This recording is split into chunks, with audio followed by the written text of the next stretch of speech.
Okay,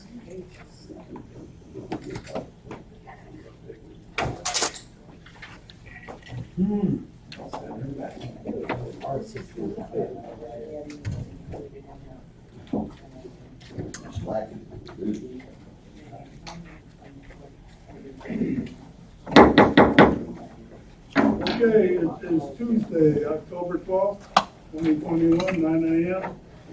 Iroquois County Board meeting. Will the clerk call the roll, please? Alt. Here. Bard. Here. Barron. Here. Bowman. Here. Bauer. Here. Okenauer. Present. Crowe. Curtis. Ducat. Hughes. Johnson. Lynch. McGinnis.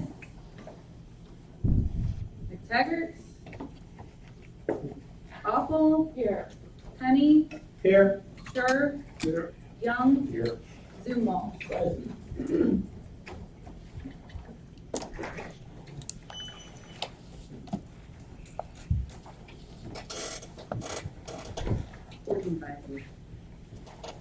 Awful? Yes, good morning. Today we have Pastor Roy Johnson from the First Christian Church here in Montgomery.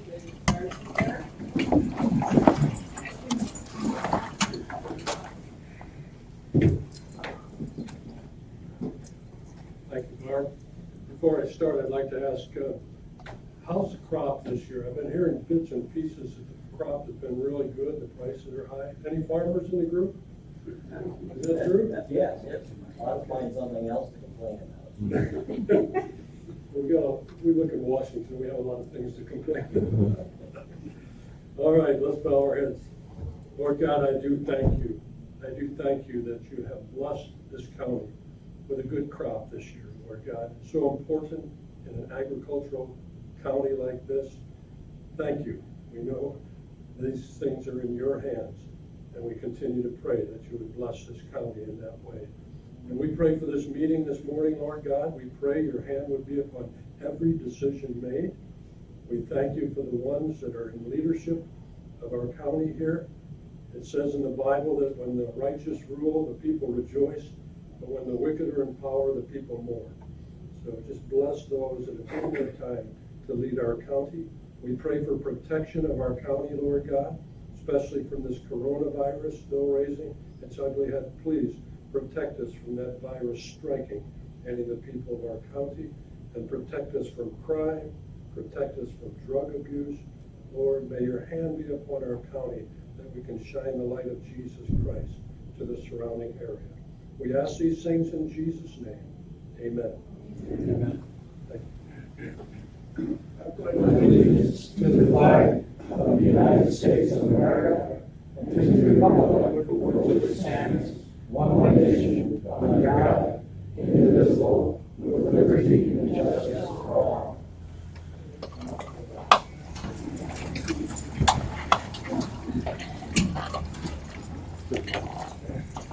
Just for your information, the Bible verse that was quoted is in Proverbs 29, verse 2. Correct. Everybody should have a copy of the agenda in front of them.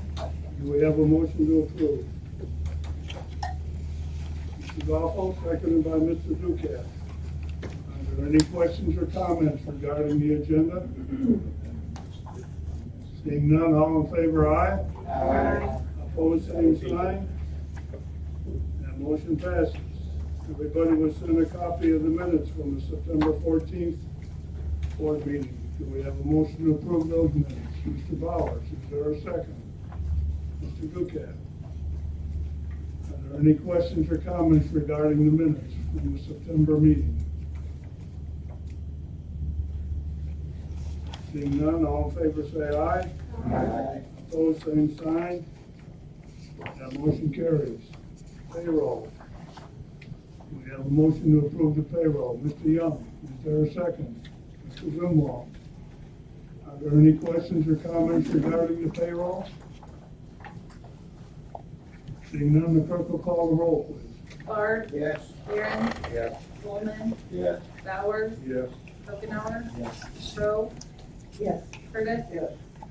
Ducat. Yes. Buckle? Penny? Yes. Dirk? Yes. Young? Yes. Zumwalt? Yes. Oh. Yes. Okay, do we have any public comments this morning?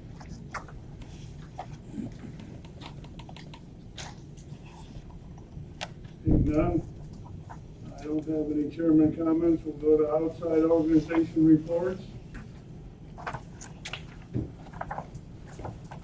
Under outside organization reports, I received a phone call from Angel Crawford this morning that she has a problem and won't be with us, but my understanding, she emailed a copy of her report to every board member. So I think we've got that covered. Also, Mr. McGinnis is not with us today. He sent me an email saying that the 708 Mental Health Board met on September 27th in the admin building to receive a grant presentation request from Addiction Recovery Solutions. The 708 board voted to approve the grant request of $200,000 to them. The purpose is to help with building set up for counseling in Iroquois County to cover costs of Iroquois County residents and to help reduce recidivism of substance abuse cases in our court. If you have any questions about that, I suggest you contact Mr. McGinnis. Hopefully he'll be with us next month. That's it for outside organization reports, so we'll go on to the committee reports.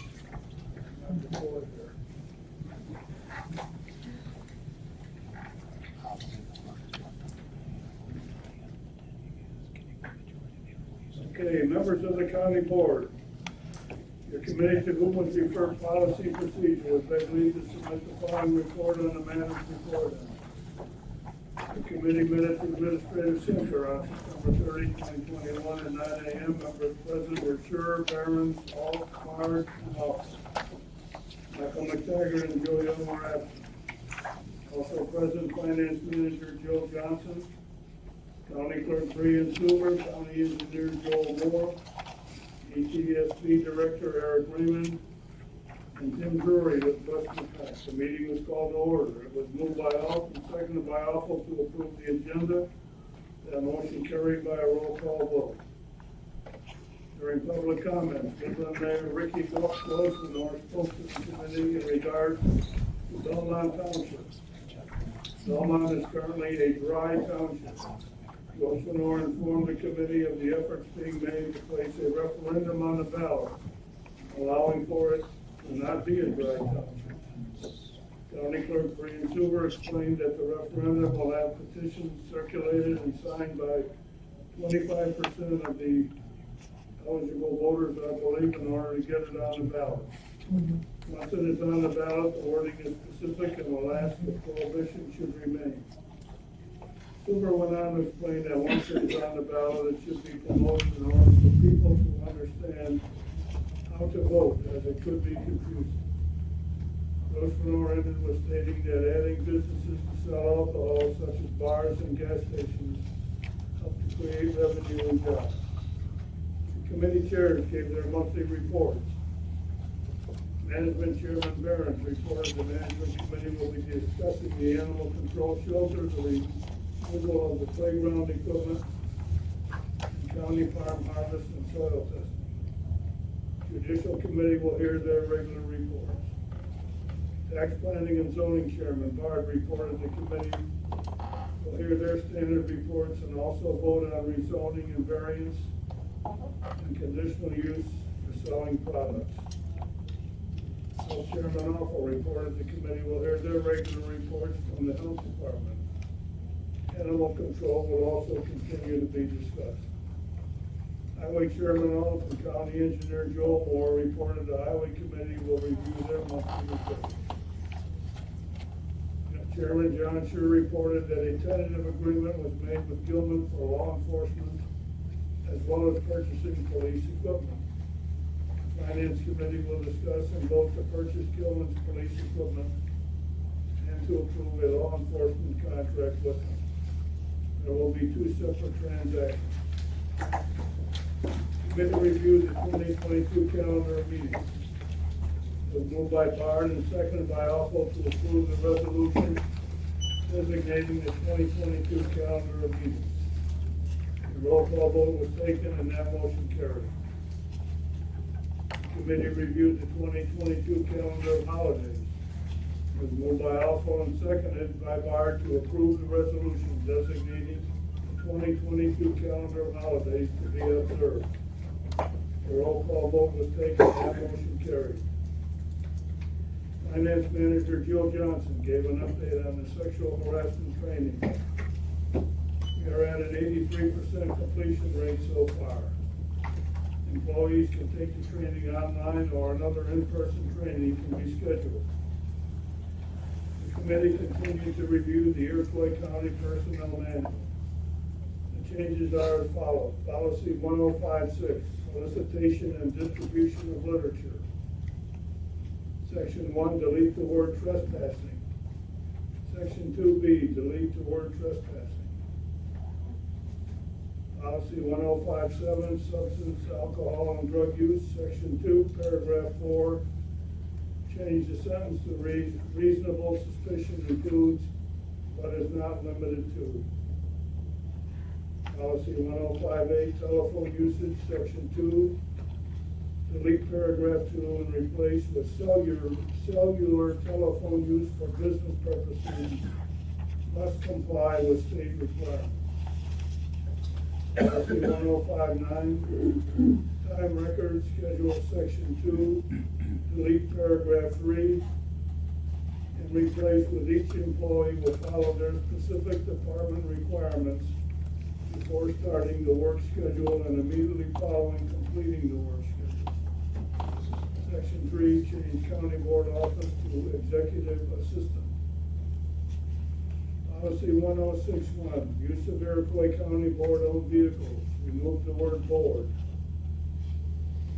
Policy 1062, vacation, change county board office to county board executive assistant. Policy 1063, weapons, change the property to buildings. Policy 1065, workers' compensation, section 4B, change supervisor/supervisor to supervisor/department head. Change county board office to county board clerk. Should be county clerk, I believe. Correspondence was reviewed with the committee. There was no old business, there was no new business. As there was no further business to come before the committee, it was moved by Alf and seconded by Alf to adjourn at 10:47 a.m. That motion carried by a voice vote. All of which is respectfully submitted, signed by all members present, and I move for its adoption. Is there a second? This is awful. Are there any questions or comments on the report? Mr. Raymond? It's a small thing. My official title is ETS Director. I understand. Is there any other comments or questions? Everybody understands that part of the report is approving the meeting schedule and the holiday schedule for next year. You all have a copy of that in front of you. Very good. Clerk will call the roll, please. Behrens, Yes. Bowman, No. Bowers, Yes. Schopenhauer, No. Crow, Yes. Curtis, Yes. Ducat, Yes. Awful, Yes. Penny, Yes. Sure, Yes. Young, Yes. Zumwalt, Yes. Alt, Yes. and Bard. Yes. Okay, that motion carried. Management Services, Mr. Barron. Mr. Chairman and members of the county board, your committee to members of Deferred Management Services would beg leave to submit the following report from the mayor before them. Your committee met at the Administrative Center on October 4th, 2021 at 9 a.m. Members present were Barron, Alt, Bowers, Ducat, and Johnson. Kevin Baldwin and John Duval were absent. Also present, County Board Chairman John Shore, Finance Manager Jill Johnson, Maintenance Supervisor Chris Craig, Neighborhood Director Eric Raymond, and County Board Member Donna Cross. The meeting was called to order, moved by Paul Ducal, second by Paul Bowers to approve the agenda, motion carried by a voice vote. There were no public comments. Maintenance Supervisor Chris Granger. Next report includes the following. Purchase 4 pallets of salt for air for winter. Purchase filters for the building. Order a new water resistant garage door opener for the deputy's garage. The old opener got wet and is no longer operational. Install the new battery maintainer at the generator behind the gas. Parking lot project is scheduled for this fall. Loading from the administrative center is being covered due to being full holes. Benches at the courthouse located. Annual inspection at the jail are coming up. Then Chairman Barron, corners of the county farm safety, contacted Walker Farm, requesting to make them aware of what project law to allow the county to move forward with soil testing. Discussion was held on animal control kennels. County Board Chairman John Schur informed the committee that arrangements have been made to temporarily rent space at the former 4-year place public health department building. Cost is $667 per month. It will be rented on a month-by-month basis. The animal control warden will be actively involved in relocating the kennels and preparing the space to house animals. In regards to constructing a new building, Finance Manager Jill Johnson has provided different kennel layouts, and due cause contacted a few contractors but has not received a response. There is that he spoke to the veterinarian in Gilman, and it was suggested that the new building includes an exam room and a sink. Johnson said these items are included in the layouts. There is also been in contact with Mayor Boissefer regarding water and sewer. Johnson has done the same with the Environmental Health Director, Ryan Wheeler. Beck made the committee aware of dead trees he is having removed within the next month. The plan is to add on to the maintenance shed or construct a new building within that area. Beck asked if the remaining trees would also be removed. It's moved by Barr, second by Paul, to authorize the removal of dead trees versus county property. Roll call vote was taken, motion carried. Finance Manager Jill Johnson gave an update on animal control, saying the wardens moved the cages and kennels to the new facility last week. They're not housing any animals at this time, but the wardens are doing a great job of placing the animals with shelters. Animal control warden Melinda Rivard is fostering one female dog until her appointment with the veterinarian to be safe. Discussion was held on the playground equipment at the administrative center. Parents said it had been determined the equipment was on the property prior to Head Start, which leaves the ownership of the equipment to the county. There are 3 parties interested in removing the equipment from the cost. Mayor Johnson made the committee aware that if the equipment is removed and used as playground equipment elsewhere, State Street and Ryan should be involved in drafting the whole problem agreement. If the equipment isn't installed correctly, the county can be held accountable for any injuries. The committee toured the playground area and the equipment. During this time, one of the parties decided they were no longer interested. Gary Cooper has offered to remove all equipment and clean up the area. Martin Park District has requested 3 pieces of the equipment. The committee agreed Gary Cooper could remove all the equipment and distribute items to Martin Park District as requested. Mr. Cooper will also clean up the area with the building as a whole and level the ground. It is moved by Barron, second by Duclos, and authorized Gary Cooper to remove the playground equipment from the administrative center pending state attorney Jim Devine's written agreement releasing the county from liability. Roll call vote was taken, motion carried. The committee reviewed the claims as moved by Bowers and seconded by Johnson to pay the claims subject to county board approval. Roll call vote was taken, motion carried. There was no old business, there was no new business. As there was no further business to come before the committee, it's moved by Duclos, second by Alt to adjourn at 9:56 p.m. Motion carried, all of which is respectfully submitted, and I move for adoption. Motion on the floor to approve the management committee report. Is there a second? Mr. Duca. Are there any questions or comments on the report? Mr. Bowman? So we're looking at building a new building? Is that our consensus of this Well, that's report, or? That's the option we're looking at now. We're, I guess, yes.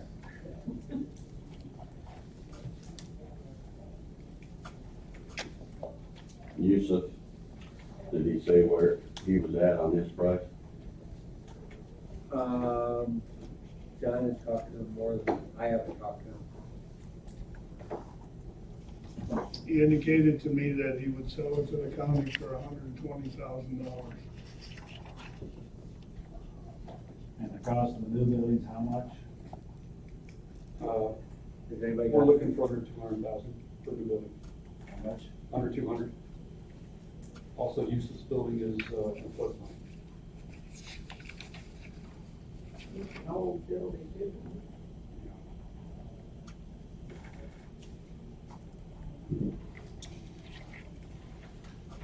And it's still in discussion phases, we're not sure exactly where we're gonna place it. We've got, We're not approving a new building, what? no, we have no pricing, we have no layout, no. We're just looking at all the options at this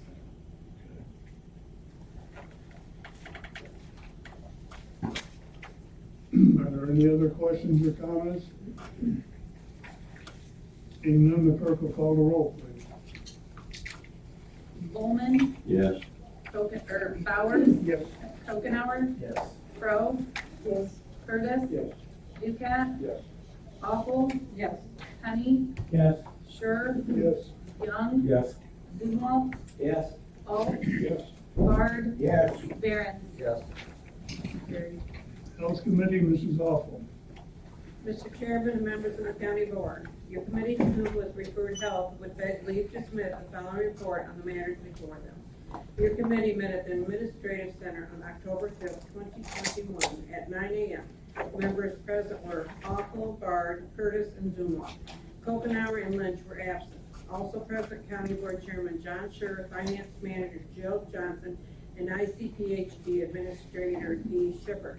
The meeting was called to order. It was moved by Roger Bard and seconded by Eric Curtis to approve the agenda. Motion carried by a voice vote. The committee reviewed the claims. It was moved by John Zumwalt and seconded by Curtis to pay the claims, subject to county board approval. A roll call vote was taken, motion carried. There were no public comments. Finance Manager Jill Johnson reported 4 cats and 9 dogs have been taken in during the month of September. They have each been placed in a shelter or foster home. The county will be temporarily renting space located at the former Fort Iroquois Public Health Department building. The rent will be $667 per month. The building has heat, air conditioning, and concrete floors. The animal control wardens have begun moving in their supplies. Also, there were 2 vet cases and both were negative for rabies. There are also 2 bite reports that are open, one in Watsika and one in Donovan. Johnson sent a registration list to ICOM and to the sheriff's office. The animal control report shows a total of 6,870 deposited for the month of September. Supplies such as cat and dog food, bowls, and leads were purchased. Johnson also placed an order for 2022 registration tags. Johnson said she has hired an additional part-time warden to assist at the new building with walking and caring for the animals. Currently, Linda Rivard is the full-time warden and Marion Jaworski is part-time. Johnson is researching their licensing and the Department of Agriculture will be in contact due to issues with their online training. ICPHD Administrator Dee Shipper reported the following statistics on COVID-19. 93 cases were reported over the past 7 days and 2 additional individuals passed away with COVID. Currently, 40.9% of the total population of Iroquois County is vaccinated. This amounts to 11,289 individuals being fully vaccinated. Ages 12 to 17, 25.07% vaccinated. Ages 18 to 64, 44.71% vaccinated. Ages 65 plus, 74.18% vaccinated. Third doses are available for those that are immune, all right, guys. All right, Shipper informed the committee there are many issues with individuals following the quarantine rules and being honest in regards to who they have been in contact with. A large group of public health administrators throughout the state are looking at a demobilization plan that may change how to quarantine. Isolation will more than likely remain the same. Shepherd reviewed the summary report of programs with the committee. Environmental Health performed 42 food inspections, issued 1 permit and 10 temporary permits. There were 9 water sample kits tested. Also, 5 new well inspections were performed and 5 new sealed well inspections were performed. Environmental Health conducted 3 private sewage disposal inspections. There were 42 West Nile samples and 1 bird has tested positive in the county. Community Health reported 65 childhood immunizations and 129 COVID-19 vaccinations. There were 3 animal bites. There were 13 inmates at the jail assessed during the month of September. There were a total of 384 COVID-19 cases and 5 outbreaks. Senior Services has a total of 182 clients. There was no old business, there was no new business. As there was no further business to come before the committee, it was moved by John Stumo and seconded by Roger Bart to adjourn at 9:40 a.m. Motion carried by a voice vote, and I move for a stop. Motion on the floor to approve the health committee report. Do we have a second? Mr. Bauer. Are there any questions or comments regarding the health department report, the health committee report? Mr. Bowman? So we're renting a former, Iroquois Public Health for $667. Does that, get us up to snuff with the state for the animals? I believe temporarily it does, yes. Yeah, because the requirements are that it's temperature controlled and there is washable flooring and water available for cleaning. It will work for temporary, but it's not a good long-term solution due to where it's at. The girls will have to walk the animals and there's no outside activity space for them off leash. But for temporary housing, it will be acceptable due to the 4 requirements. I'm just looking at dollar signs. A lot cheaper to rent than build one for a little under 200,000. Even if we have to move the dogs somewhere to walk them. Problem is with that is some of the dogs that they get in are pretty aggressive, and to walk them around the neighborhood where the building's currently located, there's not a whole lot of grass area, and if for say one of those aggressive animals were to get away from them or reach out to somebody who's walking by closely, it's not an ideal situation when it comes to, because most of the animals they get in are aggressive. I think also another thing to remember is that the rent that we're paying is kind of being like a favor to the Mhm. county. I think the rent would be a lot higher if it were not the case. So how long are we compliant with the state by doing this?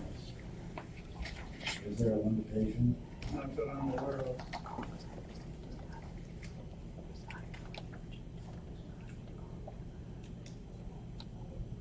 Are there any other questions or comments? Seeing none, the clerk will call the roll. Bauer, Yes. Okenauer, Yes. Crowe, Yes. Curtis, Ducat, Yes. Awful, Penny, Yes. Sure, Yes. Young, Yes. Zumwalt, Yes. Alt, Yes. Bard, Yes. Barron, Yes. Bowman. Yes. Tax planning and zoning, Mr. Barr.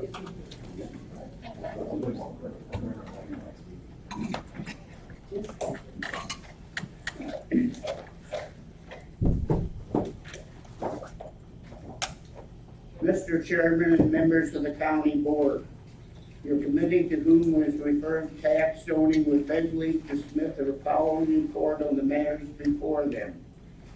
Your committee met at the Administrative Center on October 5, 2001 at 9:43 a.m. Members present were Bard, Zumwalt, Curtis, and Awful. Okenauer and Lynch were absent. Also present, County Board Chairman Scher, Finance Manager Johnson, County Treasurer Albers, County Clerk Stuber, Supervisor of Assessment Yergler, IDA Director Crawford, ICPH Director Administrator Shippard, and Robert and Holly Rice. The meeting was called to order. It was moved by Awful and seconded by Zumwalt to approve the agenda. Motion carried by a voice vote. The committee reviewed the claims. It was moved by Zumwalt and seconded by Awful to pay the claims subject to county board approval. A roll call vote was taken. Motion carried. There were no public comments. The department heads gave their monthly reports. County Clerk Brian Suver reported her office continues to work on the coding for the ballot for the school districts that are going to be affected by the referendum question at the next election. Suver also spoke to Finance Manager Johnson about the need to add more money to the automation expense for fiscal year 22 budget. Suver explained she is working on a microfilm project. County Treasurer Albers reported certified letters have been mailed. The tax sale is October 25th in the county boardroom. Supervisor of Assessment Yergler reported equalization has been applied. They will prepare to publish assessment changes notice. Next month, the committee will have 3 kennels to process. The planning and zoning report for September was distributed to the committee as follows. Building permits, September 2021.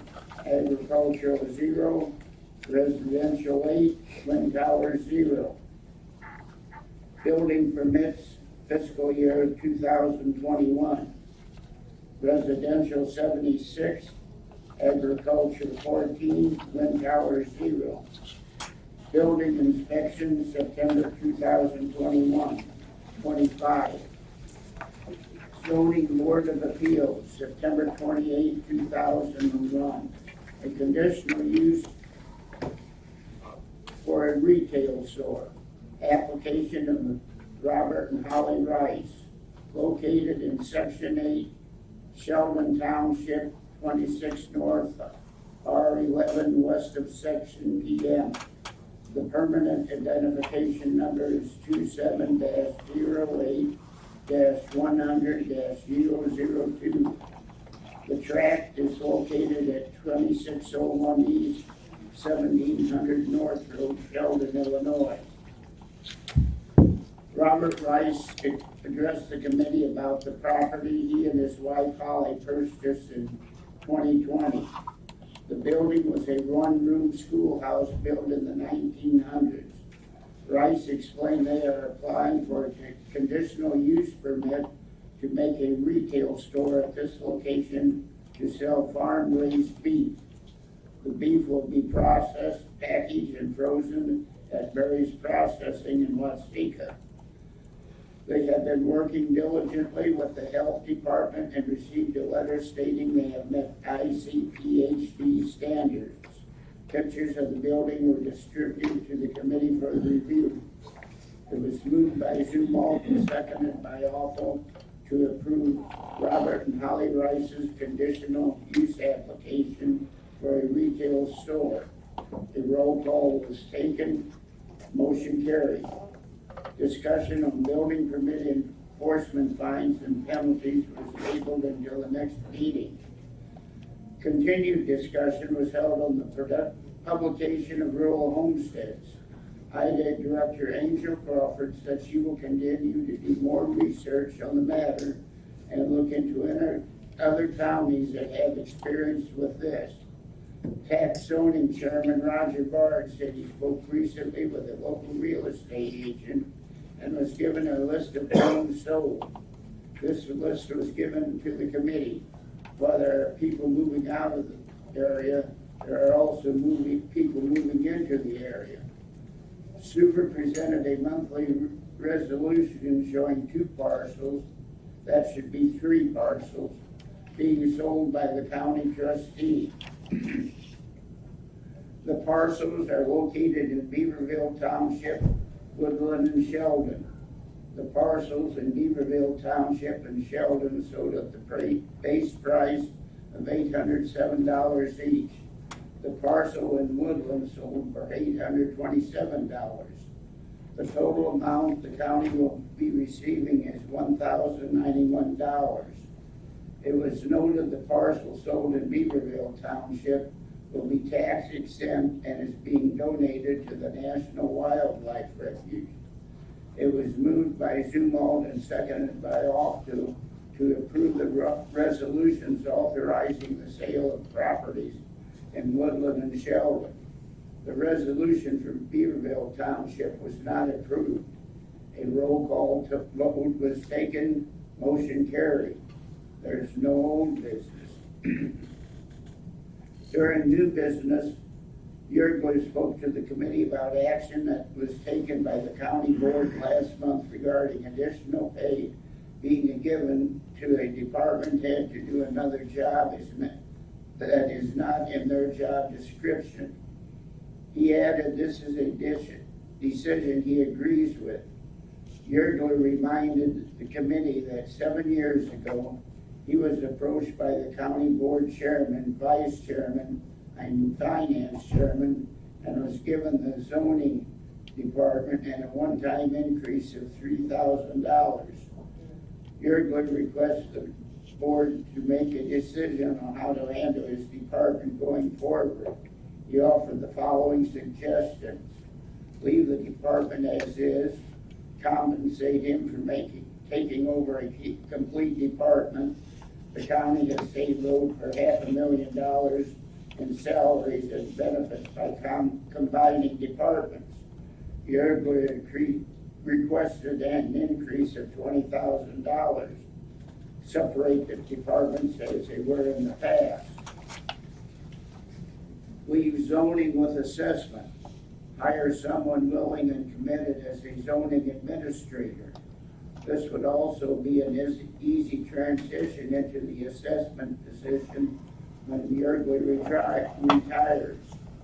As there was no further business to come before the committee, it was moved by Alpha and seconded by Zumwalt to adjourn at 10:19 a.m. Motion carried by a voice vote, all of which is respectfully submitted, and I move for its approval. The motion on the floor to approve the tax planning and zoning committee report, is there a second? Mrs. Alco. Are there any questions or comments about the report? Yergler requested 20,000. What's gonna happen there? Did the board make, the committee make any decision on that? I spoke with Mr. Yergler after the meeting and suggested to him that the Policy and Procedure Committee would review the matter at their next meeting. He thought that he agreed with that and thought that would be a good way to do it. He did suggest, however, that the last option would be the best option to go.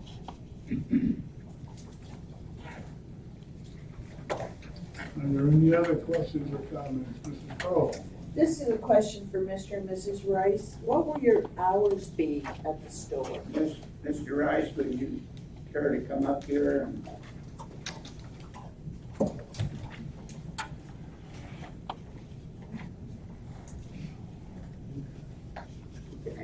answer Mrs. Crow's question? Just curious. At this point, we're looking at maybe 3 or 4 evenings a week. We're looking at, hopefully after the 1st of November, things will be finalized. We're still waiting on a back-ordered mop sink faucet. And otherwise, we've gone through all the processes and we're at this point. So you're talking about evening hours? Evening hours.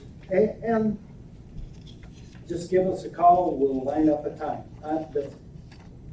Just beef for right now? Beef and pork. Beef and pork. Yes.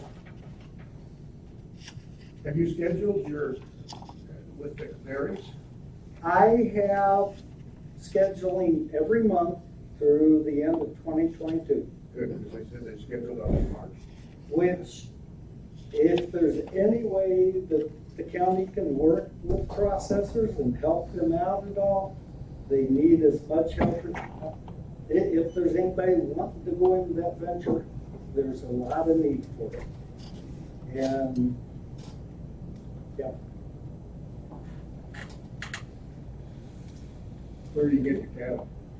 They're our own raised, we raise Holstein beef, Okay.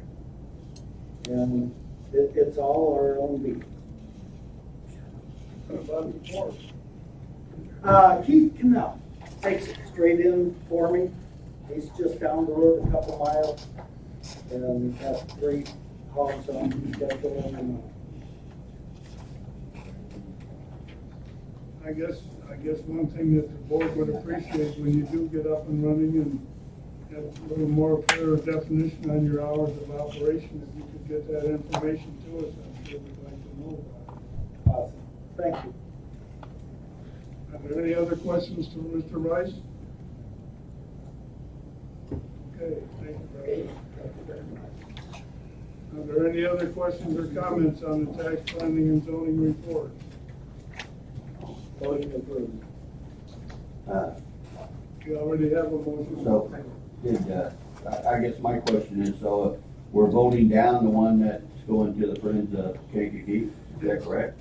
That's what the committee took, so. Okay. You understand the reason for that? Yes, I do, yeah. Okay. I just want to make sure that's what we're doing. Yes, sir. Okay, if there are no further questions or comments, the clerk will call the roll, please. Okenauer, Yes. Crowe, Yes. Curtis. Yes. Ducat, Yes. Awful, Yes. Honey, Yes. Sure, Yes. Young, Yes. Zumwalt, Yes. Alt, Bard, Yes. Barron, Yes. Coleman, Yes. Bowers. Yes. Okay, Judicial and Public Safety Committee, Mr. Barron. Mr. Chairman, members of the county board, this today to move for judicial and public safety with Bed Leaf and Smith Color report with their support. Your committee met at courthouse on October 6, 2021 at 3 p.m. Members Frederick Barron, Bard, Crowe, Kenny, Alden, Kowski, James Brass.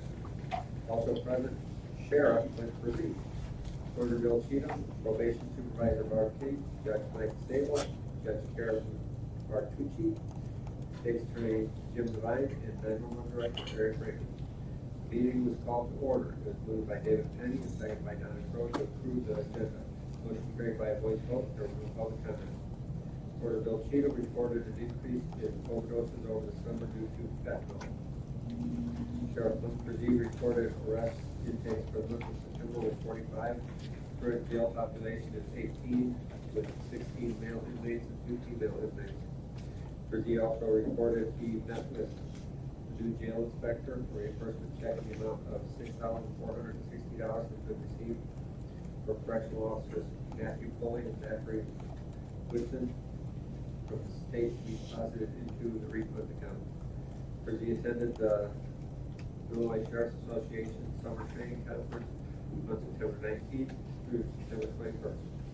Brzee said Sheriff Derek Hagan sent in a request for the $70 per day Department of Corrections inmate reimbursement for inmates held at the jail following their conviction. This account could be more than $10,000 owed to the county. Rapid tests have been purchased for COVID-19 testing from CVS Pharmacy. Probation Supervisor Barb King reviewed the probation and court services activity report for September with the committee. Judge Mike Sable reported Judge Karen Bartucci is in the process of renegotiating the contract with Westlaw. He believes the service isn't used enough to justify the cost.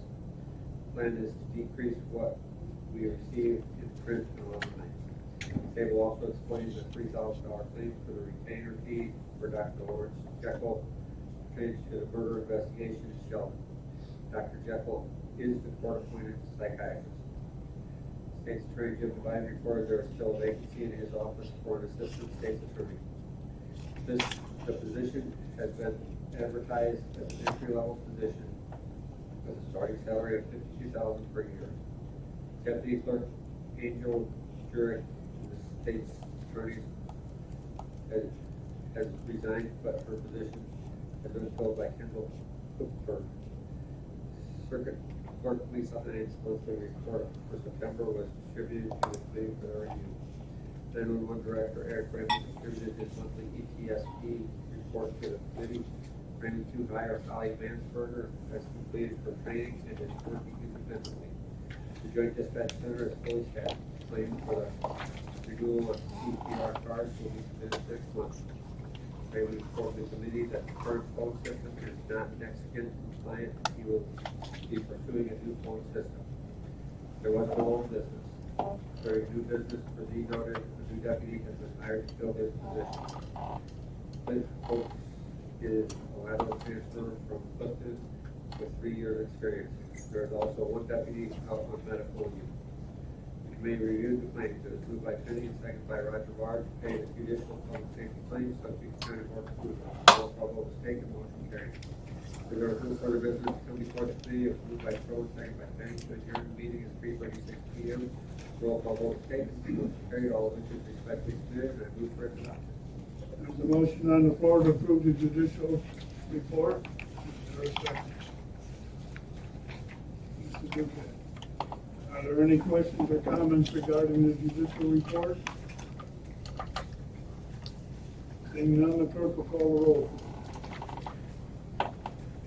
Crowe? Yes. Curtis? Yes. Duquette? Yes. Apple? Yes. Penny? Yes. Sure? Yes. Young? Yes. Zimwalt? Yes. Alt? Yes. Bard? Yes. Barron? Yes. Bowman? Yes. Bowers? Yes. And Schopenhauer. Yes. Okay, Finance Committee, Mr. Alt. Mr. Chairman and members of the county board, your committee to whom was referred finance with beg leave to submit the following report on the matters before them. Your committee met at Administration Center on October 7, 2021 at 9:06 a.m. Members present were Michael McTaggart, Charlie Bauer, Ernie Curtis, Sherry Johnson, Phil Young. Hughes was absent. Also present, County Board Chairman, Sure, Finance Manager Johnson, County Clerk, Huber, Sheriff Flint, Brzee, Treasurer, Calvert, 911 Director, Raymond, County Board Member, Grove, Lion, Onion, and Joy Samuelson with Compass Insurance, Susie Warner, and Brianne Carpenter with Home Star Insurance, and Julie Husing and Brian Bowman to Bowman Reinsurance Control.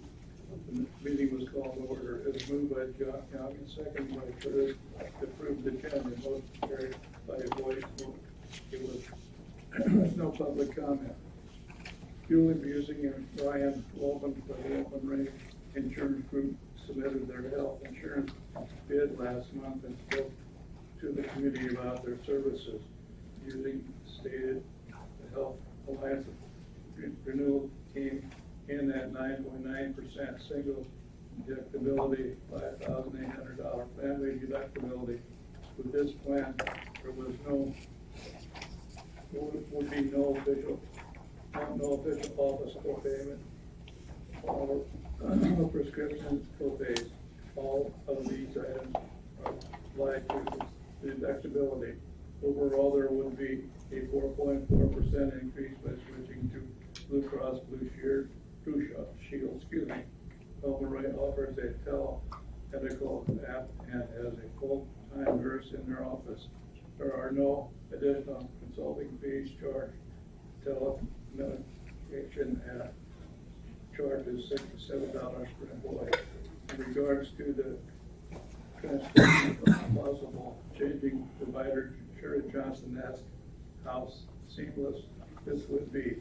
Also, if an employee has current health issues and is being provider, can they continue seeing that provider? Using explained the benefit, there would be held to speak with all employees in their office. Nurse would also be involved. Further discussion was held on health insurance bids and insurance brokers Finance Chairman Michael McTaggart suggested committee first select an insurance broker, then select an insurance plan. Finance Manager Gil Johnson, Executive Assistant Amanda Longfellow expressed their opinion about being satisfied with the current insurance broker. Homestar Insurance explained their opinion about being satisfied with the current insurance broker. Homestar Insurance, Homestar in a timely manner.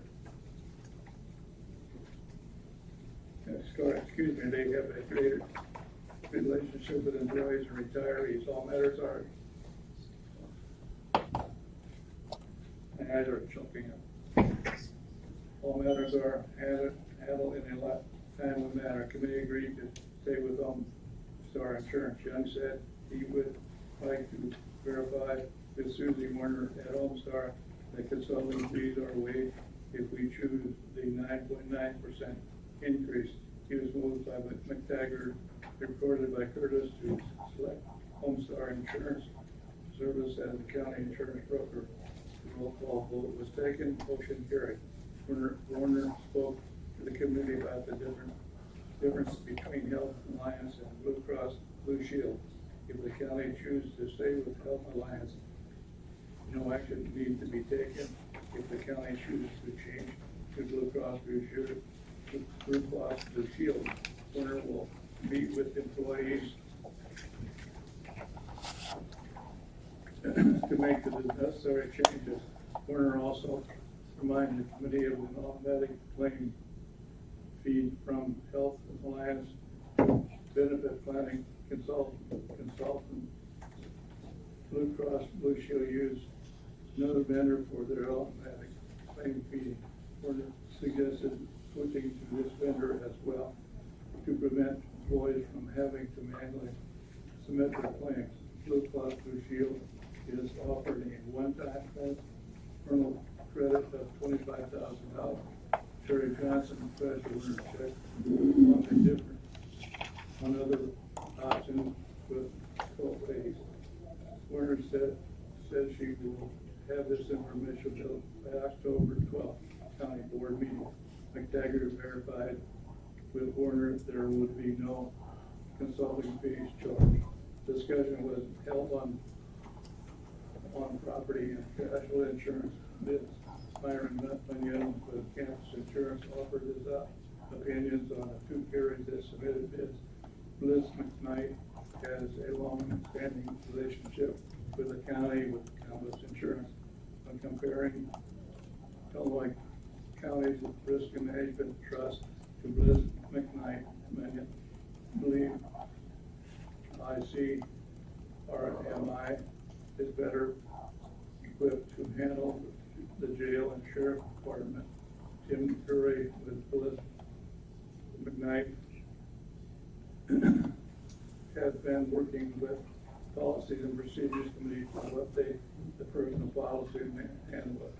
And in it said ICRMI will review the handbook with their attorneys and return it with any necessary changes. They offer free legal advice. They also have a relationship with United Counties Council of Illinois. Lastly, ICRMI MT were performing free evaluation of the building. It was moved by McTaggart and second by Johnson, accepted Illinois County's risk management trust bid for properties and casualty insurance. Earl call was taken. Motion carried. It was moved by McTaggart and second by Young to select Roger Schultz Insurance as the county's property and casualty insurance broker. As the roll call vote was taken, motion carried. Department heads gave their monthly reports. They are as follows. Treasurer Kurt Albers reported certified letters have been mailed. The tax sale is October 25th. Final tax distribution will be in November. County Clerk Brian Subert reports grant awards amounts to were received for 2022 as follows. Vote registration grant $24,547. Election securities grant $12,998. Funds can be used toward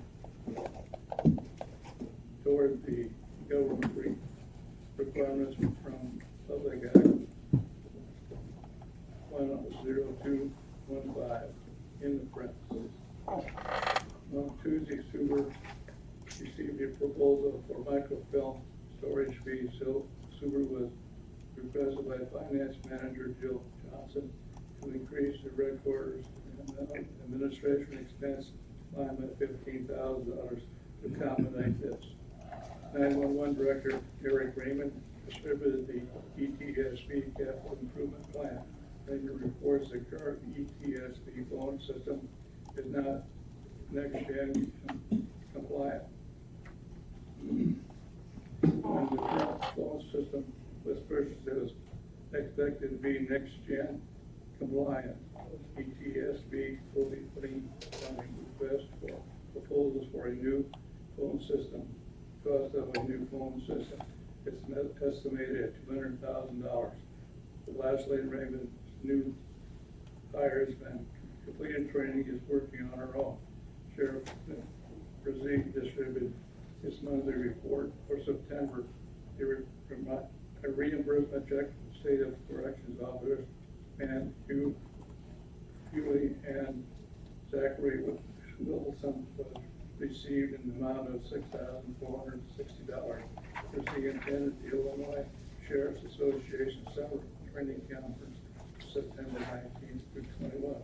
There were 45 arrests and intakes during September, and the current jail population is 18. Clint Oaks has been hired for the deputy position effective 10/1/2021. Brazil discussed the Gilman Public Department police equipment to be purchased by the county. These items include shotguns, tasers, computers, one set of stop sticks, console, 2 radio siren consoles, cage, radar, and a 2018 Ford Explorer with 25,801 miles.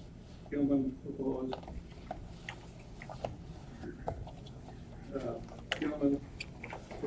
price for these items is $34,000. It was moved by McTaggart and seconded by Johnson to purchase the proposed Gilman Police Department surplus policy equipment using safety funds in the amount of $34,000. The roll call vote was taken, motion carried. Committee reviewed the law enforcement service agreement contract with Gilman. The contract includes a 40-hour work week at a cost of $74,200 per year, or $18,290.25 per quarter, to be paid by Gilman. Charlie Hall expressed his concern that the committee just received the contract and has not enough time to purchase properly to review it. It was moved by McTaggart and seconded by Young to approve the public law enforcement service agreement between County of Iroquois, City of Gilman, and Sheriff of Iroquois County using public safety funds for fiscal year 2022. The roll call vote was taken. All three Powers, yea. Curtis, yea. Johnson, yea. Young, yea. McTaggart, yea. Motion carried. It was noted that the contract is a one-year contract. The parties have two options to terminate the contract and terminate said contract. If the county is already in no employee with this contract and Gilman decides to terminate the contract after 1 year, it is likely the position will be eliminated. Discussion was held on fiscal year 2022 budget. Finance Manager Jill Johnson reviewed budget as follows. Public safety funds, $200,000. Sheriff has requested 4 new vehicles and $120,000. Brent John dispatch service salaries in the capital cat improvements, $51,802. Parentheses, BB&T loan payment, $20,000, parentheses. Heat pump in parentheses, $25,000, parentheses. Lot project in the parentheses, $35,000, parentheses, head start remodel dash, break room slash bathroom location room in the parentheses. Salary breakdown, all employees earning less than $13 per hour will receive a 4% increase. Employees earning more than $13 will receive a 2.75% increase. AFSCME and highway employees will receive a 2.5% increase. FOP employees will follow their percentage plus their step up increases. Public health department employees will receive a 4% increase. Non-union employees will receive a 2.75% increase. Supervisor assessments will receive the same increase as the elected officials. Finance manager will receive a 4% increase. Health insurance is entering a 9.9% increase. The general fund revenue show approximately $6 million in revenue. IEDA Director Angel Crawford has submitted a budget requesting $40,000. The current amount budget is $17,500. Johnson asked the committee to review the budget in detail. Budget needs to be approved and posted for public viewing by October 19th. McTaggart spoke with Brzee regarding rotation of squad cars. Brzee said there were 3 vehicles that were shared. Brzee will provide committee with a 5-year plan on deals and how often they need retaining. County Board Chairman John Scher spoke about the increase in IEDA. Johnson explained Crawford is adding additional expenses such as hiring a grant manager and website advertising. Sure that the board has historically given $25,000 and the amount was reduced last year up to $17,500. Sarah Johnson offered her opinion not to increase the amounts this upcoming budget year, but to entertain an increase amount budget next year.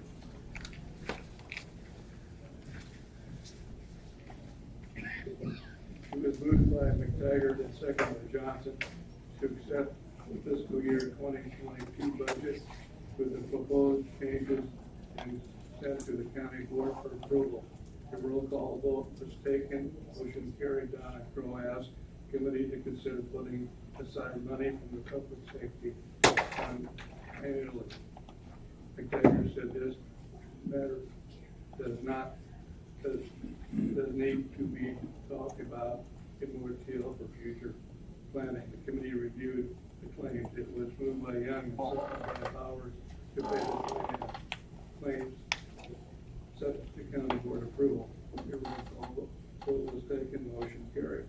During the whole business, Sure discussed joint dispatch contracts and distributed a cost schedule.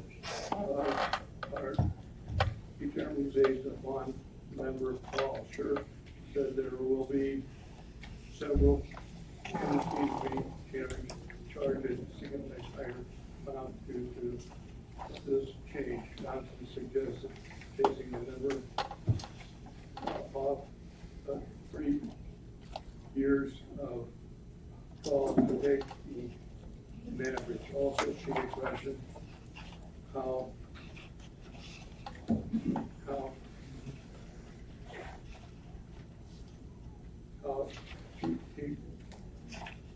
the county charge for service assurance.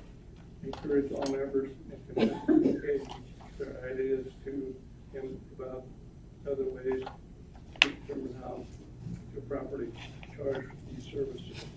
There was no new business, there was no further business to come before the committee. It moved by Alton, second by Johnson, adjourned at 11:45 a.m. Motion carried by voice vote. All those which is respectfully submitted. You want to approve the report now first, and then we'll go back to the other few things.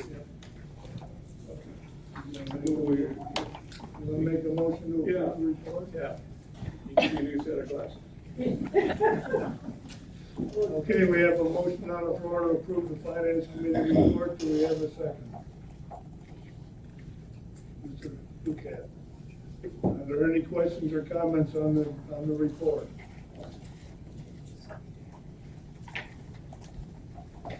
Mrs. Cole? I just have one comment. It's on the second page, under the 911 report, or the ETSB report. And the word about phones was purchased, it was expected to be next-gen compliant.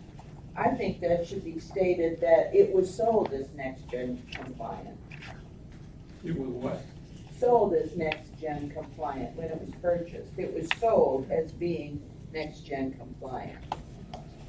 Mrs. Crowe is 100% correct in that. I think we can make a note of that, but I also think that information should be transmitted to the ETS board. I agree. That discussion happened the previous night. Are there any other questions or comments about the report? Yes, Bart. Yes, how long has that system been in existence for the phone system? How long have we had it? The phone system was installed it began the contract in September of 2016. Its go live was in July of 2017. So it's been a little over 4 years, Correct. and now we have to spend $200,000 for a new. The county board does not have to spend anything towards this. This is entirely an ETSB responsibility and project. As just a historical note, the state had mandated at that time that all 911s would be next-gen compliant by 2020. So that date has come and gone. There's been an extension, and those were purchased looking towards becoming next-gen compliant. However, we should all be incensed that we have a phone system that age that is now, for whatever reason, is not next-gen compliant, because I remember it clearly, it was definitely sold that way. Thank you. I think to your comment, Mrs. Crowe, that the ETS board is aware of that, and I think they've gone back to that supplier seeking some type of relief or whatever, but I'm not sure that that's been determined how that's gonna work out. Sure. Good. Okay, are there any other questions or comments? Seeing none, the clerk will call the roll, please. Curtis? Yes. Ducat? Yes. Awful? Henning? Yes. Sure? Yes. Young? Yes. Zumwalt? Yes. Holt? Yes. Bard? Yes. Barron? Yes. Bowman? Yes. Bowers? Yes. Kuchenauer? Yes. Crowe? Yes.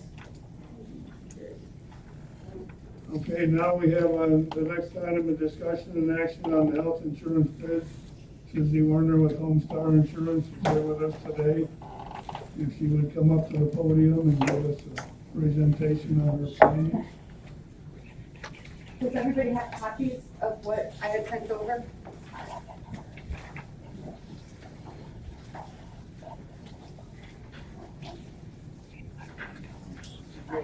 Yes, I brought some copies with me if anybody needs copies.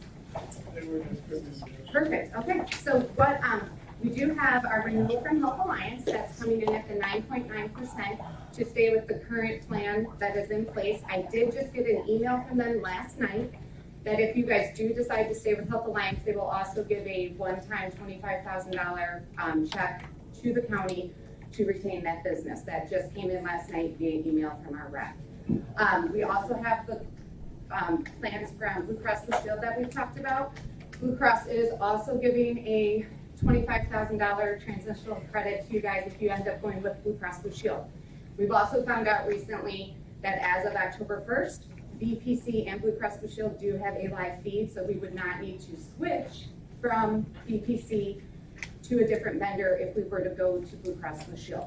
Now, the difference with Blue Cross is their plans are pretty set. When you have a group that is in the employee size you are, they're set plans. We can't customize plans unless we were doing like the HRA that you guys do now. The first page is a plan that Blue Cross also outlined when they dropped off their proposal as a good fit for you guys. It shows, this is the co-payments are a bit different. It goes to a $40 co-payment rather than a $20. And the deductible is a bit lower. It goes from a $73.50 to a $5,000. So with that, the actual premium change is an 8.56% increase from the current. The annual premium change overall, renewal-wise, ends up being an actual, from the renewal, if we look at the renewal, $11,000 less than the renewal would be. The exposure for the savings for the HRA on the county for that plan, if we were to switch and keep the HRA structure the same, would be $1,382.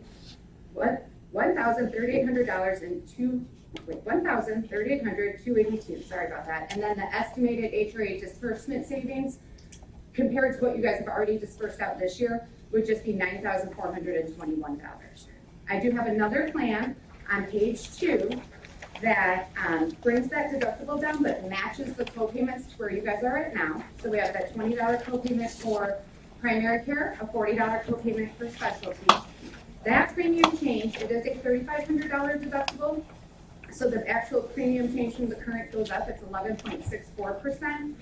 But the annual change from the renewal is it's $17,000 more. But the HRA county, the savings for the exposure to the county ends up being about $2,054 overall, and then $254,000, I should say, sorry. And your estimated HRA disbursement savings is $8,400. But if you really look at that savings for the exposure, you get that $254,000.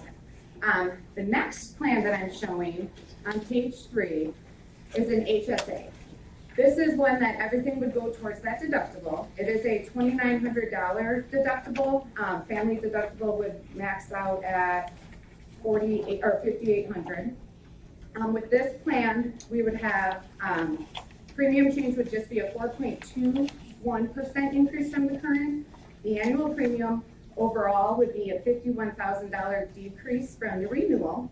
The HRA exposure savings would be $571,000, and then your estimated HRA disbursement savings is about $61,931. And that's just a comparison again from this year to what we could see next year. With that though, there are no co-payments that attach to that plan. Everything would be subject to the deductible rather than having a co-payment when you're going to see your primary care provider. Preventative care under the preventative care guidelines are covered at 100%, but if you are seeking treatment for any other reason, it is going to go towards that deductible. We can put more than one plan in place with Blue Cross Blue Shield as well as Health Alliance if we wanted to. But keep in mind, we did just get the update last night from Health Alliance that they are going to give an additional $25,000 credit check to you guys if you were to stay with them. Any questions on the offerings from Blue Cross Blue Shield that we're showing? No? The network for Blue Cross, just so you know, you guys have a good network here with Health Alliance, but the network is a lot stronger too with Blue Cross Blue Shield. What's the difference in cost?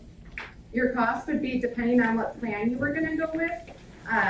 It all depends with that. It's on that, yeah, showing that sheet. Now, we have the savings for the exposure if we go with that 35, but the disbursement saving is just that 8,400, which is something, but you also want to look at, you know, the overall cost the plan can have in place, the rate per employee.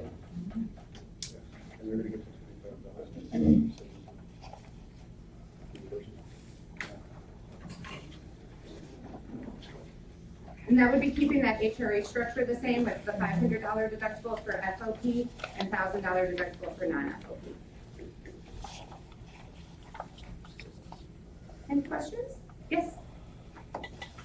With the one on page 3, the one that has all the deductibles, the HRA cover everything, or is there a offset for deductible? The HRA was still set up to do the 500 and the 1,000, but that can be structured anyway. If we wanted to change that to cover more, it absolutely can be done. That's a county decision. Okay. We just have to get that changed with BPC. And with that savings, it is possible if you guys wanted to do that, if you looked at that HSA plan, with the savings on just your disbursement and what your exposure could be, you could look at funding that HRA more on that plan if you wanted to.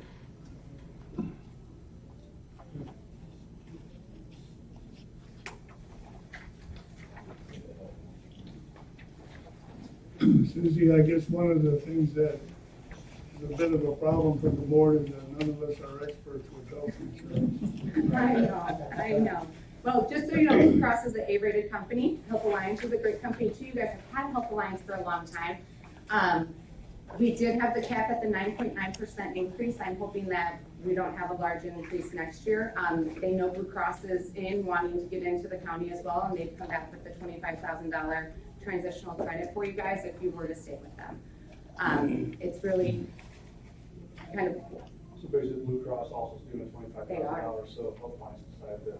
Absolutely, yes. Yep, they're playing the game, yes. Yes, firstly, and on that base for the copay, I prefer paying 20 over 40. Sure, and you can put 2 plans in place if you guys wanted to, and you can even incentivize by, keeping the HRA structure the same on maybe that one of the other plans that we have with those co-payments, and then incentivizing people to go to that HSA to the savings alone and the premium, but also incentivizing them, hey, if you're gonna take this plan, we will structure the HRA differently and increase that for you so we have less out of pocket on the member. Do we know how many of the employees will have to change providers if they change insurance? You're not gonna have to, because every provider that's in Health Alliance is in Blue Cross Blue Shield. So it's that huge national Blue Cross PPO network. So it opens you up. So right now, if you guys wanted to go to any hospitals in Chicago, let's say Northwestern, you would have to almost get approval to go because they're not considered in the POS network that you guys have with Health Alliance. Under Blue Cross Blue Shield's PPO network, you can make a call, go there December 10th, not have a problem. You don't need to make, no referrals are needed to go to any of those providers. And that would open you up to University of Chicago, Northwestern, Loyola, Rush, all those hospitals in the city if you were to go up that way. Yes? Is there an out-of-network benefit for each of these plans? There is. It would be the out-of-network benefit, which is really hard to go out-of-network with Blue Cross Blue Shield, but your deductible is doubled, and then if it's an 80% co-insurance, it would be 60% on the out-of-network side, and if it's 100% co-insurance, it would be 80% on the out-of-network side. But I've never seen anyone go out-of-network with Blue Cross Blue Shield at all. What are the prescriptions for what companies?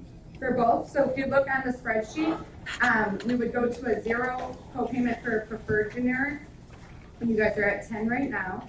A $10 copayment for a non-preferred, $50 copayment for a brand where you guys are at 40 right now. And then non-preferred brand, you're currently paying 20%. That would be a $100 copayment with Blue Cross. Preferred specialty, you're paying 20%. That would be a $150 copayment. And then non-preferred specialty is 20%. That would go to a $250. But also keep in mind too that any of those co-payments that are being utilized do accumulate towards the plan out of pocket, which also includes the plan deductible.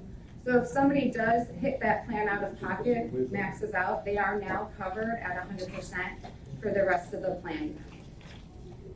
Well, it appears to me that Blue Cross Blue Shield, the medicine is a better deal. The co-payments are better on that, yes, for the prescriptions.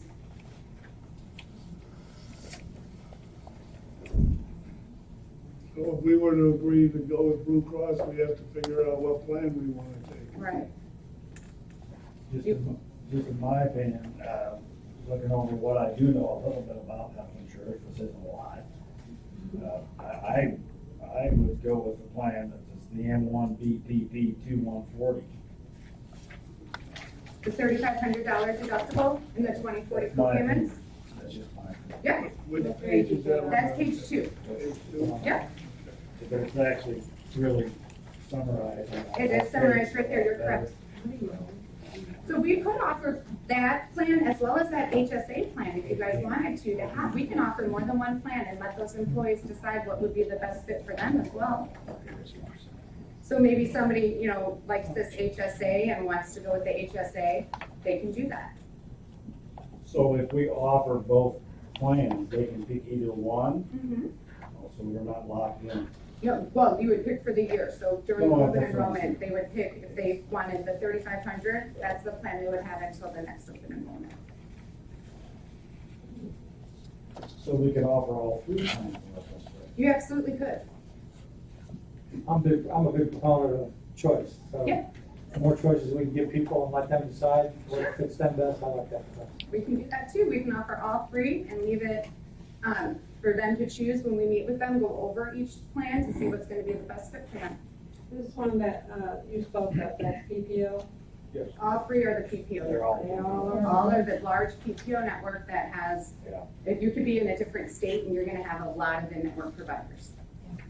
I just know I've been on PPO and it's not all that great. Through Blue Cross? No. Just other carriers, yeah. Blue Cross has the largest network out there on the PPO side. In the 2140 and 2170? I don't know whether she's small or not. I kind of, now I've changed my opinion a little bit, just let them choose from all three, and let them choose. Is that gonna affect the price? Not at all, no.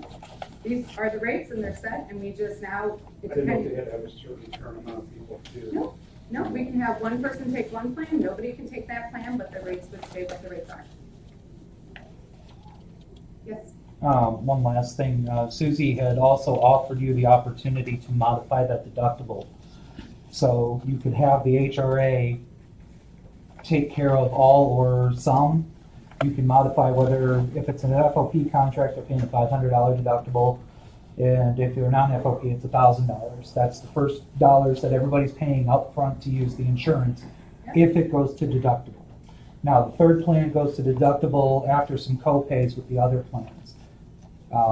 The question for all of you is, do you want to change that in any way, shape, or form? The only difference would be how much the HRA is putting in. Would there be Exactly. anything changing other than their exposure? no, just the exposure and you can do it on just that one plan if you want to incentivize them to go to that HSA plan or that third plan.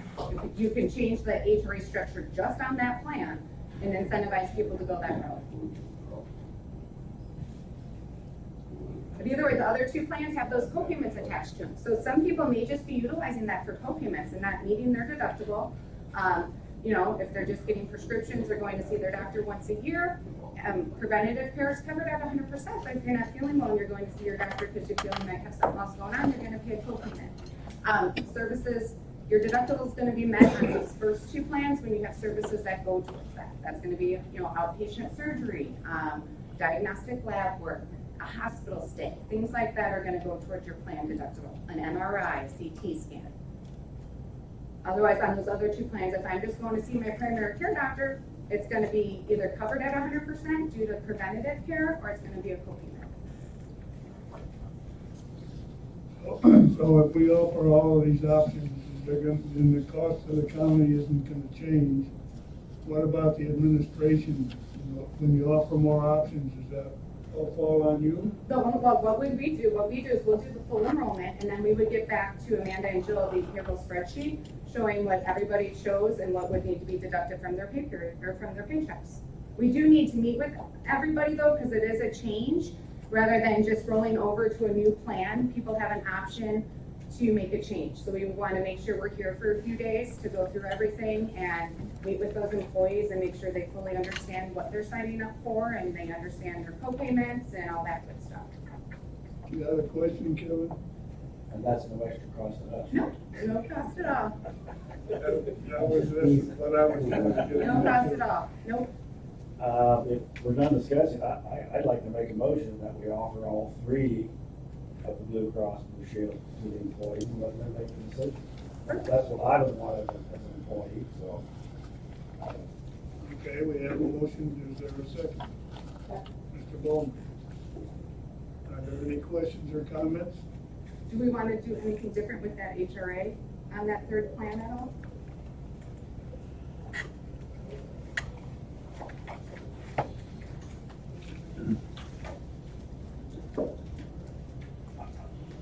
Offer you a suggestion. The HRA is where, the way it's set up now is that there's a live feed, the claims go from Health Alliance to BPC. And it's structured so we have a list of the FOP employees and non-FOP. When those claims are fed to BPC, they track it, and once the, let's say we're FOP. Once that FOP has met their first 500 of the deductible, the plan, the county now starts reimbursing and paying that employee back up to that deductible of $73.50, or I should say it's $68.50 with the FOP and then $63.50 non. So it's just a health reimbursement arrangement that's in place to have a higher deductible in place, but keep your premium down, but also keep the plan structure for the employees at a, what it's been at, the 500 and 1,000 for the deductible. Yes. If any of the board is. Incorporate that into your motion, Kevin? Well, I want to, I don't know if I understand it. You would think county would just be, if you went with Plan 3, that HRA, the incentive, the county would just pay more towards that HRA or towards that deductible for the employee. Up to the 60, What's that? up to the 68. Oh, well, with this, it would be a 2,900 under that Blue Cross plan, but incentivizing to say, hey, instead of, you know, maybe you do 250,500, so the employee, if they're FOP, they just pay the 250 out. If they're non-FOP, it's 500, and then the HRA kicks in. That's what I would like, that's So what I would. incorporate it with. We keep it the same on the other two plans where it's the 500 and the 1,000, but if we're going to this Plan 3, it's 250, 500. Yes. That would be my So incorporate. motion, incorporated into the motion. Yes. No. You got that figured out, right? Got it figured out? Talk it over after. Well, we need to codify it all into the motion, so I can. So just to clarify with the third option for the individual as well as the employee spouse, employee children, and family plans, you're basically cutting their deductibles in half You got it. by offering all three plans and trying to get them into the HSA, which saves the county money. It'll probably Saves the be. county money and then also overall, yes. HSA, right? HSA's just added on to his motion, right? Looks like the easy way to do it. So, yeah, the motion would be to, Approve all three with the HSA. to include all three amounts with the incentive of option 3, deductions being cut in half. Okay, so we have a motion to offer all three of the Blue Cross Blue Shield plans to employees. However, we're going to change is it HRA or HSA? Well, it's HRA, Health Okay. Reimbursement Arrangement. The HRA amount on the third option would do a $250 deductible for FOP and a $500 deductible for non-FOP. Is that what we're Well, then, aiming for, Susie? I would say basically for the FOP and for the non-FOP, it'd be cutting them in half because the way you have it stated in your motion, you're only saying the individual. So if I was to read it, I'd be okay, well, family, I'm still gonna be stuck with this 3,000 versus the Right, just that, 1,500. sorry about that, yeah. All right, thanks. Yeah. It may be nitpicky, but it's just how it No, it needs reads. to be Yeah. right, you're right. That's what I made a motion on.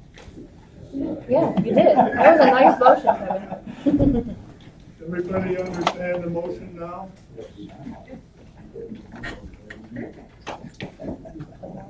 You understand it? You got it? I'm good, yeah, I'm good. If there's no further questions or comments, we have call a roll, please. Read it one last time for everybody. Okay, we are going to offer all three of the Blue Cross Blue Shield insurance policies to the employees. And we're going to change the HRA amount on the third option. We're going to cut that in half. So the deductible will be in half of what it was presented on Susie's proposal. I guess is what we'll say. Sound good? Everybody good to go? All right, Paul, you Yes. first. Awful. Yes. Penny. Yes. Sure. Yes. Young. Yes. Zumwalt. Yes. Alt. Yes. Bard. Yes. Barron. Yes. Bowman. Yes. Bowers. Yes. Kokenauer. Yes. Crow. Yes. Curtis. Yes. Motion carried. Okay, thank you very much, Susie. We appreciate all your work on our behalf. Well, thank you so much. I go to you guys. Okay. All right, the next thing, the next thing is a discussion and action on the fiscal year 2022 budget. Essentially, we're looking for a motion to approving the budget and placing it on public display, which has to be done by October 19th.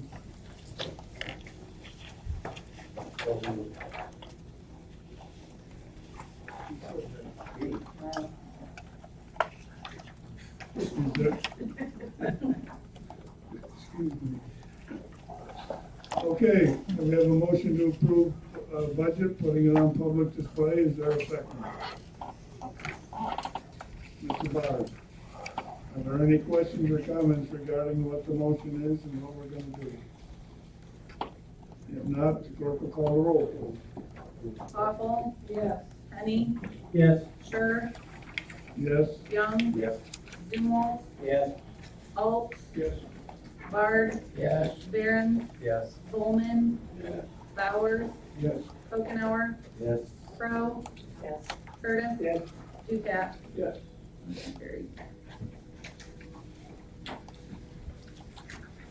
Next is a report from the negotiations committee. Members of the county board, your committee, to whom was referred negotiations with beg leave to submit the following report on the matter before them. Your committee met at the Administrative Center on September 27th at 2:11 p.m. Sure, all Bowers, Ducat, and Young were absent. Also present were Finance Manager Joe Johnson, Board Legal Representative Dave Hibben, AFSCME members, and AFSCME Legal Representative Natalie Nagel. The meeting was called to order. The committee met to discuss the American Rescue Plan Fund. The meeting adjourned at 2:47 p.m., all of which is respectfully submitted. This report is being presented for information only, does not require any action by the board. If anybody has a question as to why the members of the committee weren't there, I can tell you it was a communication.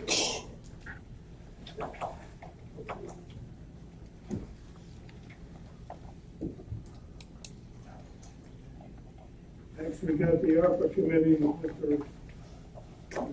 Duca. Mr. Chairman and members of the county board, your committee to whom was referred, American Rescue Plan Act, were begged to leave to submit the following report on the matter before them. Your committee met at the Administrative Center on September 24, 2021 at 9 a.m. Members present were County Board Chairman John Scher, Paul Duquette, Donna Crow, Charlie Alt, and Barb Waffle. Also present, Finance Manager Jill Johnson and 911 Director Eric Raymond. The meeting was called to order. The first matter of business included County Board Chairman John Scher nominating Paul Duquette as Chairman of the committee. The committee agreed. Finance Manager Jill Johnson provided the committee with additional informational packet on the American Rescue Plan Act funds. The packet also included policies and procedures that would be approved by the committee. Johnson suggested the applications and policies and procedures be reviewed today. Johnson proceeded to review the policies with the committee. She noted she is unable to show a reduction in revenue for the county, which limits our uses for the funds. This will be an opportunity to help local businesses and services that are outside of the county. The ARPA procedures flow chart includes setting meeting dates, approving policies, and reviewing and improving applications. Applications will also be reviewed and approved by the county board. The disbursement deadline is in 2025. The county has received half of the funding. Donna Crow suggested depositing these funds into a certificate of deposit for interest earning capabilities.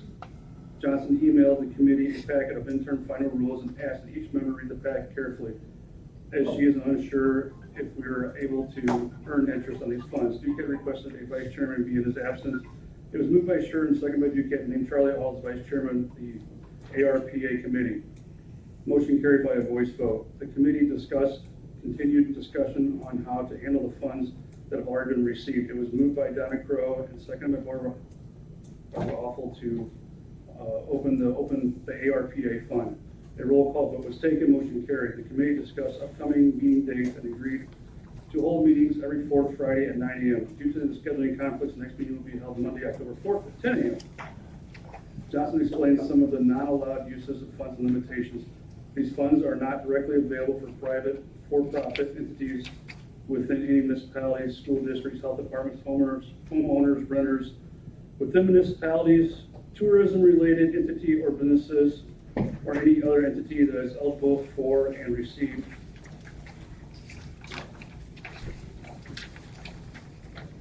ARPA funds via municipalities, PPPs, SBAs, and or associated direct federal, state, or municipality relief funds.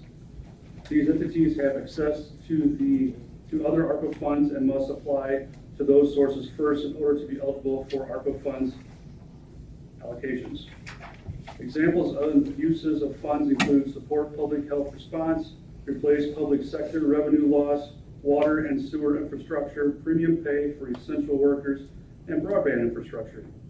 In regards to premium pay for essential workers, this matter is being brought to the county's attention by one of the unions. The application process requests two applications. One application will be for funding under $50,000, and the other application will be funding over $50,000. Johnson suggested the committee finalize the policies and procedures at the next meeting and possibly set a hearing date. Discussion was held on how to effectively communicate this information to the public. Sure said our options include press releases in the newspaper, radio advertisements, and posting information on our website. Crowe noted that there is a strong presence on social media. Johnson also suggested creating a flyer and putting out a mailer for the entire taxpayer database. As there was no further business to come to the committee, it was moved by Crowe and seconded by Awful to adjourn at 9:57. Motion carried by voice vote, which is all respectfully submitted. Any other report? No, we'll see it.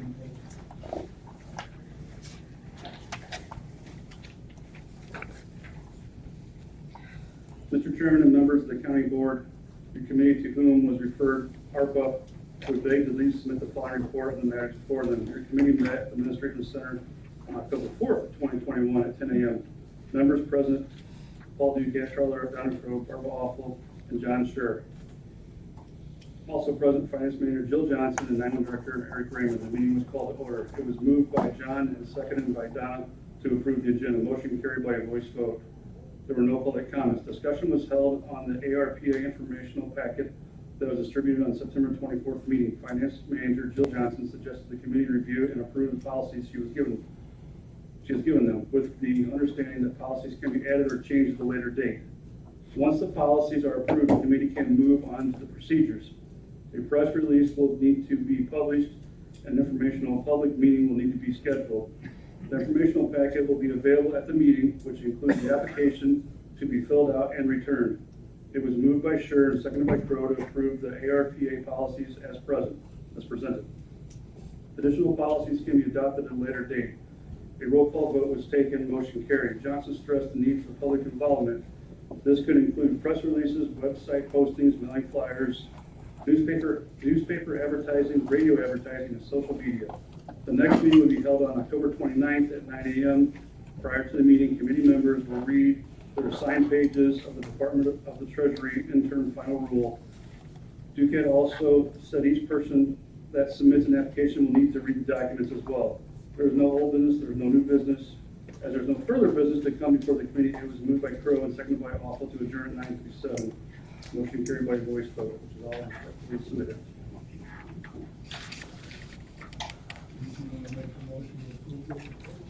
Yes, please. We motion to complete the reports. Thank you. Okay, we have a motion on the floor to approve the ARP report, seconded by Mrs. Crowe. Are there any questions or comments on either report? Mr. Kochen? How much is in that fund? 5.4. We only have half of it now. Yeah. Are there any other questions or comments? Seeing none, the clerk will call the roll. Kenny? Yes. Sure, Yes. Young, Yes. Zumwalt, Yes. Alt, Yes. Bard, Yes. Barron, Yes. Bowman, Yes. Bowers, Yes. Schopenhauer, Yes. Crow, Yes. Curtis, Yes. Ducat, Yes.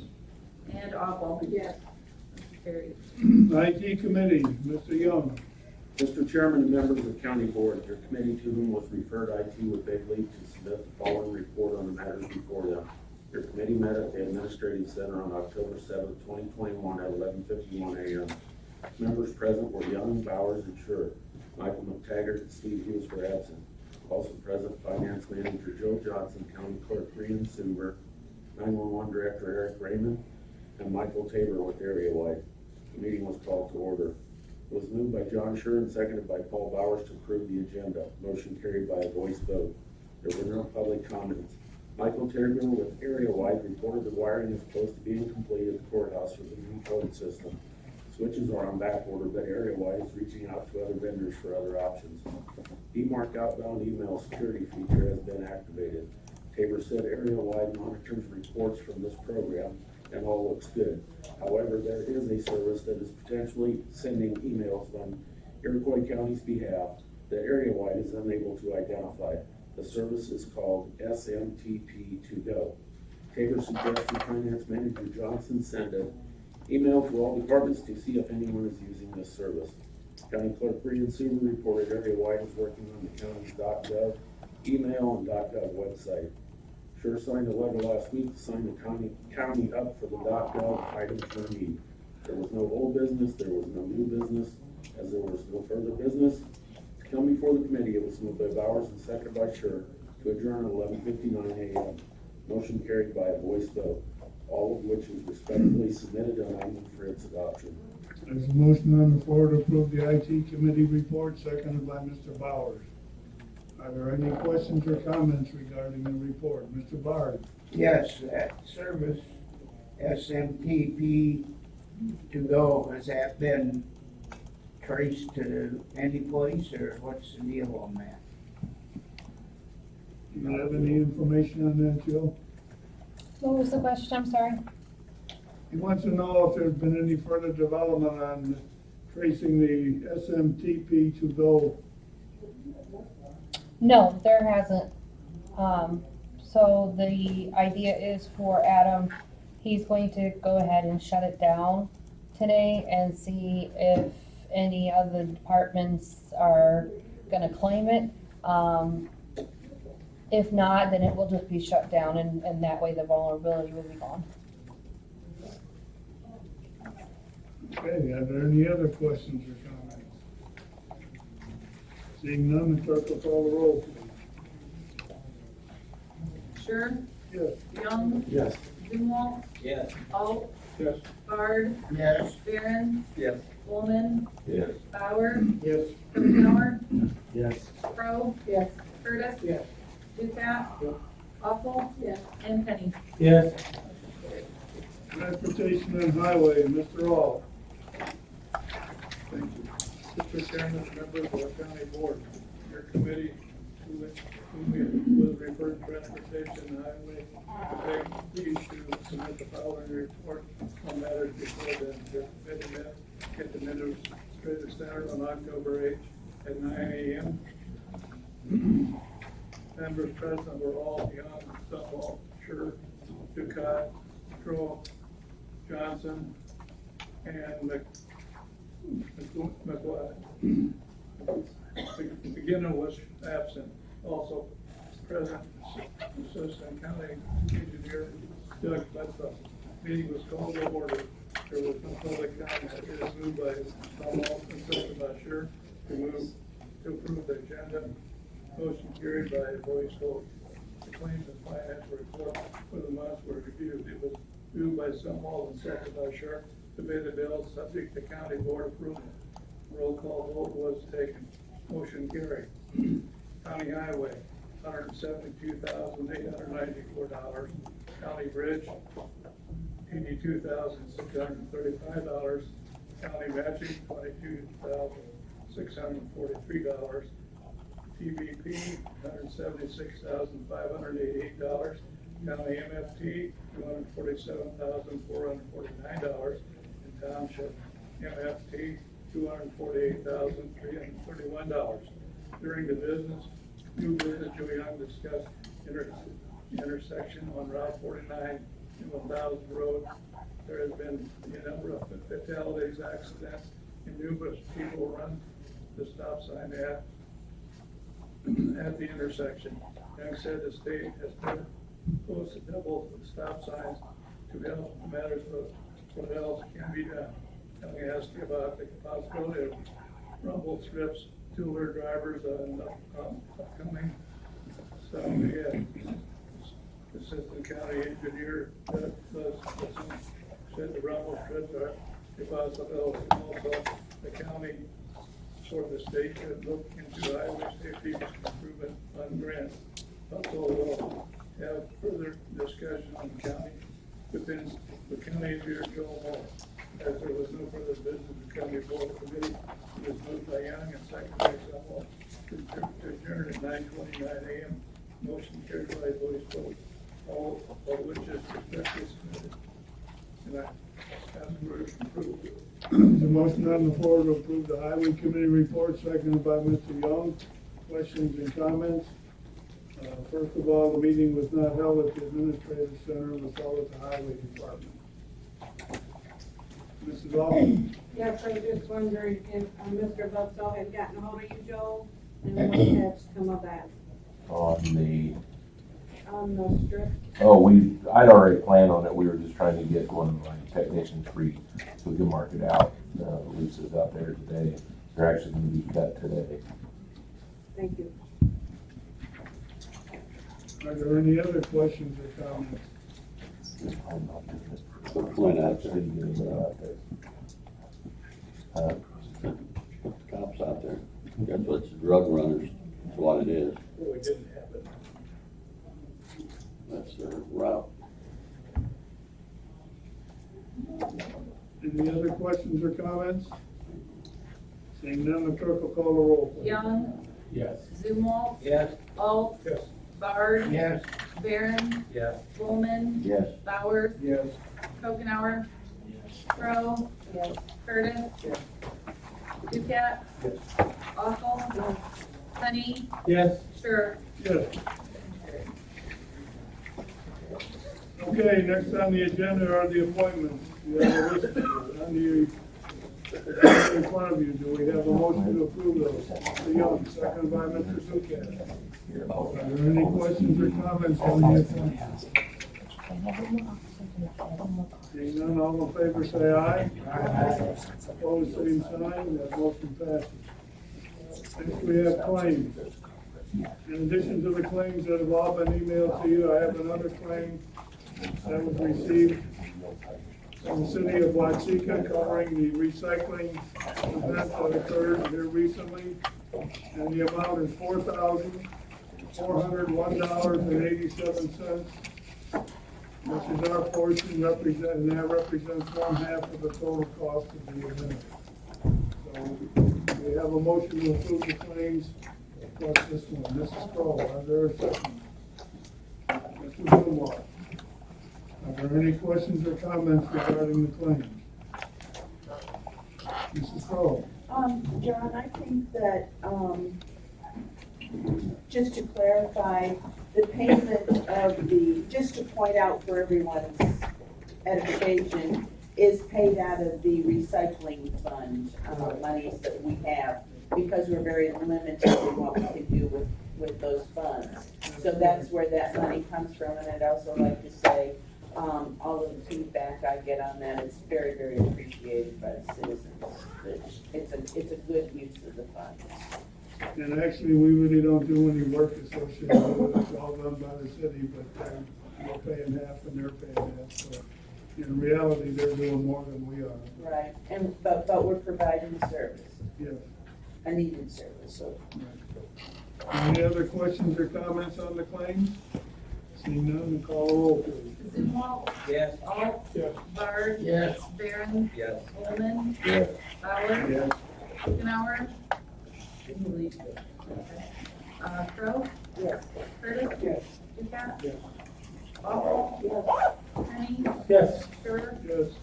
Young? Yes. Okay, is there any old business to come before the board today? Any new business? I have some new business. The Watsika Park District will be holding a Halloween type event out here on October 23rd. They're gonna use our parking lot as like a drive-through kind of deal. So that's a week from this coming Saturday, and just to remind everybody and make everybody aware of that. If you have children, grandchildren, whatever, I guess, they want to participate, I don't have the exact hours that it's gonna be held, but I'm sure it'll be on the Park District's website, so you can check that out. Any other new business? We have a motion to adjourn. Mr. Ducat, seconded by Mr. Ault. Anybody in favor of adjourning, say aye. Aye. Opposed, same sign. There's nobody ever say no. Meeting is adjourned.